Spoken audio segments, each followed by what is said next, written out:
Patuloy pa rin nakakaapekto itong southwest monsoon o hangin habagat sa buong bahagi ng Luzon at Visayas. Dahil dito asahan yung tuloy-tuloy na katamtaman hanggang sa malalakas na mga pag-ulan, habang mga localized thunderstorms naman ang aasahan sa buong bahagi ng Mindanao. Samantala, si Bagyong Igming ay nakalabas na ng Philippine Area of Responsibility kaninang umaga at kumikilos na papalayo sa ating bansa. Huli nga itong namata ng Pag-asa sa layong 520 kilometers northeast of Kidbay at Batanes. Taglay ang lakas ng hangin na umaabot sa 55 kilometers per hour malapit sa gitna at pagbugso na umaabot sa 70 kilometers per hour. Kumikilos pa northwestward sa bilis na 35 kilometers per hour. Malayo na sa ating kalupaan itong si Bagyong Igme, kaya saan na wala na itong direktang epekto sa anumang bahagi ng ating bansa, maliban lamang sa paghatak nito ng southwest monsoon na siya namang magdadala ng mga pagulan sa ilang bahagi ng ating bansa, particular na sa may western section. Inaasahan na kikilos itong si Bagyong Igme west-northwestward ngayong araw habang kumikilos ng mabagal at kikilos naman ito west-southwestward bukas ng linggo.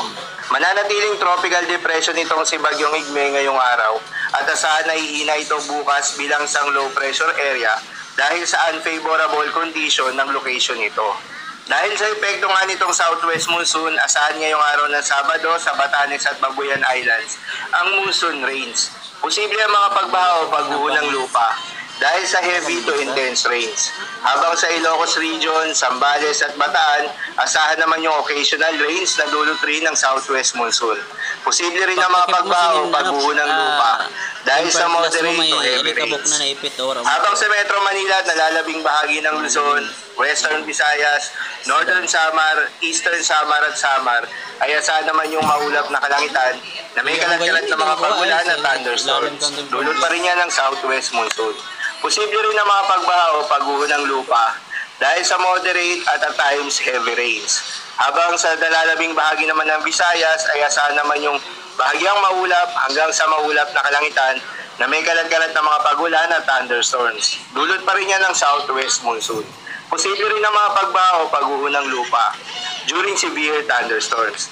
Habang sa buong bahagi naman ng Mindanao ay asahan rin yung bahagyang maulap hanggang sa maulap na kalangitan na may kalat-kalat na mga pagulan o thunderstorms.